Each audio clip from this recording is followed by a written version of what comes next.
At 23 years old, an NBA player would be in or nearing their prime. Kuminga! Oh, wow! 12 points. Oh, Kuminga! Great start for the Rockets in overtime. And here comes Kuminga! At 23 years old, an NBA player picked at number 7 in a strong draft class would be expecting to start making an impact on the league. At 23 years old, as a player with elite potential and athleticism that can break open a game, you'd think that the coach would be nurturing his talent and giving him the reps he needs. Yet at 23 years old, Jonathan Kuminga is all of these things, except his coach, Steve Kerr, is not nurturing his talent nor giving him the reps he needs. In what was a stalemate this offseason, with Kuminga opting to explore his options in an attempt to finally flourish, Golden State weren't having a bar of it. It's a weird situation, but does it end this season? Kuminga has shown flashes of brilliance that hint at a sky-high ceiling. He was the 7th overall pick in 2021, a raw prospect oozing with athleticism. And he's had moments that justify that hype. When injuries forced the Warriors to give him real minutes, he delivered. Across court to Kuminga. He drives the closeout and lays it home with a 3 drive. Finds Kuminga set up for 3. Kuminga rattles one in. For instance, in the 2025 West semifinals, he stepped up to average 20.8 points on 54% shooting for the series. He brings something the Warriors lack: interior scoring and slashing. In fact, Kuminga led the team in points in the paint per game for 2 straight seasons. A huge boost for an offense that otherwise lived on jump shots. And despite limited minutes, his scoring rate is elite for his age. Among players from the 2021 draft class, he ranks 5th in points per 36 minutes. Translation: when he's on the floor, he produces like a future star. He's one of only a handful of young players with over 3,000 points and 1,000 rebounds from that draft class, and one of just 5 Warriors ever to top 3,000 points before turning 23. The numbers back up his potential. So with all that said, why is he not a concrete part of the Warriors' plan? The answer lies in Golden State's weird timeline. The Warriors are trying to compete for championships now and groom their next generation of stars. A tricky balancing act. On one hand, you have 30-something legends like Steph Curry and Draymond Green chasing another ring. On the other, youngsters like Kuminga were drafted as the heirs to that dynasty. It's the infamous 2 timelines experiment. And Kuminga is caught in the middle.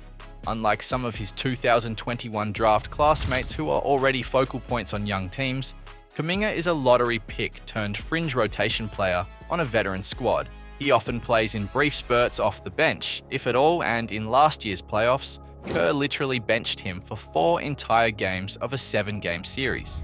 Kuminga logged just 50 total minutes in that first round, basically just there to warm the bench for Steph.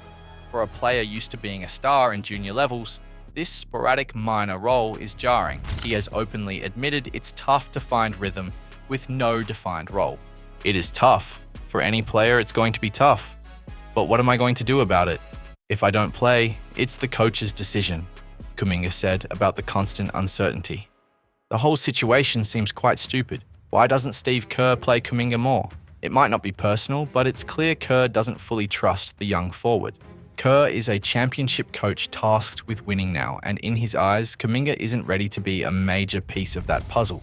I've been asked to win, and right now, he's not a guy who I can say I'm going to play 38 minutes and expect to win. Ouch! Kerr has a very specific blueprint for how Kuminga should develop, and it's not as the flashy go-to scorer many imagine he could be. He's urged Kuminga to model his game after role players like Sean Marion or Aaron Gordon. Sprint the floor, rebound, defend, make energy plays, rather than be a ball-dominant star. Essentially, on a team with Steph and Jimmy Butler, Kerr sees Kuminga as a complementary piece. As a player who wants to make a name for himself as a star in this league, Kuminga would not be eyeing himself as a role player for the foreseeable future. The fact that his own coach has put these limitations on him must be very demoralizing. Kuminga's frustration has bubbled to the surface on several occasions. Reporters kept asking him if he was ready to step up whenever a rare opportunity came, and his annoyance was clear. I hate the fact that everybody is telling me, be ready, Kuminga vented. I already know that I'm ready. The more you keep telling me to get ready, It becomes kind of irritating. He feels prepared to contribute right now, but he's being treated like a project who must stay patient. From his perspective, he's putting in the work every day, only to get minutes in junk time. It's a horrible situation. The coach doesn't trust him enough to give him playing time, yet he needs playing time to earn the coach's trust. This summer, the rift went from on-court to off-court with a contract standoff that had Warriors fans sweating. Kuminga was a restricted free agent, and instead of an easy extension for a prized young talent, negotiations dragged on for months. How ugly did it get? Well, the Warriors' best offer was reportedly about $45 million over 2 years, with the team holding an option on his second year. That might sound solid, but it was nowhere near what Kuminga's camp felt he deserved. Remember, this is a 22-year-old whom the team once touted as a future star, yet they were lowballing him and insisting on full team control. Kuminga was said to be seeking something closer to $30 million per year in a longer deal, or at least a player option for flexibility. Basically, he wanted a commitment commensurate with his potential, while Golden State wanted a short leash and an escape hatch. Neither side budged for weeks, turning the situation into a high-stakes staring contest. At one point, Kuminga seriously considered playing hardball by accepting the one-year $7.9 million qualifying offer just to bet on himself and hit unrestricted free agency in 2026. Accepting the qualifying offer is pretty rare. It's a move players resort to when they feel undervalued and would rather try their luck elsewhere as soon as possible. The fact that Kuminga was even thinking about it speaks volumes about the strained relationship. There were even rumblings of sign and trade scenarios. One report had the Sacramento Kings offering veteran guard Malik Monk and a protected first-round pick if they could sign Kuminga to a 3-year, $63 million deal.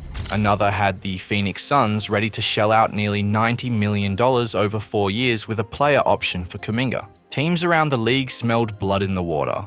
Finally, just a day before the deadline, the standoff ended in a compromise. Kuminga resigned on a 2-year, $48.5 million deal with the Warriors. At first glance, that sounds like a win for Kuminga, a nice pay raise, but look closer. The contract includes a team option for the second year, exactly what the Warriors wanted to maintain control. The subtext is loud and clear.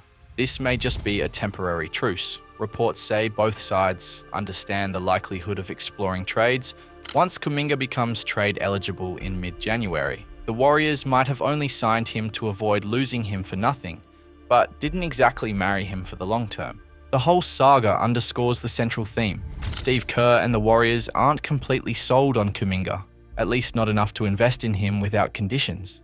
And if you're Kuminga, you have to be wondering what life would be like on a team that actually believes in you. It's impossible not to ask, what could Kuminga be if he weren't handcuffed by Golden State's tight rotation? On another team, one not coached by Steve Kerr, he'd likely have the green light to play through mistakes and grow into a star. We've already seen hints of that. When Curry was out last season, Kuminga's scoring jumped from about 14 points per game to 19.6 points per game. There's a reason rival teams were ready to pony up big money for him. The league hasn't forgotten why Kuminga was such a high draft pick. He's a 6'7" forward with a 7-foot wingspan, explosive hops, and a budding offensive skill set. Under a different coach or system, he could be putting up big stats already. Perhaps similar to other 22-year-olds who have been unleashed on rebuilding teams. Just think of some of his 2021 draft peers.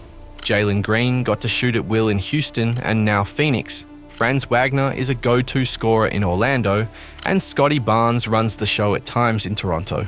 Kuminga, in a different environment, could very well be averaging 18 to 20 points with highlight plays every night. One NBA insider went so far as to call Kuminga the league's biggest breakout candidate if he got a bigger role.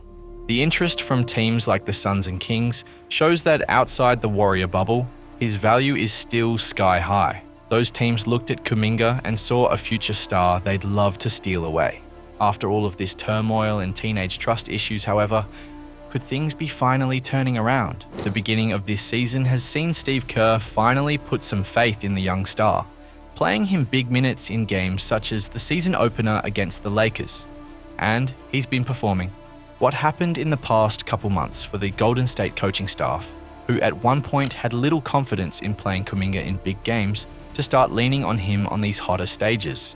For a team being dubbed the Unction, Kuminga provides much-needed youth and explosiveness. His playstyle and character make so much sense for the Golden State squad that it's baffling why they aren't valuing him. Perhaps Steve Kerr has finally seen enough growth in him to trust, or perhaps they are just trying to maximize his value in anticipation of a big-time trade before the deadline. Either way, it's a positive start for Kuminga, who at 23 years old looks like he could become a special player for whatever team he ends up on.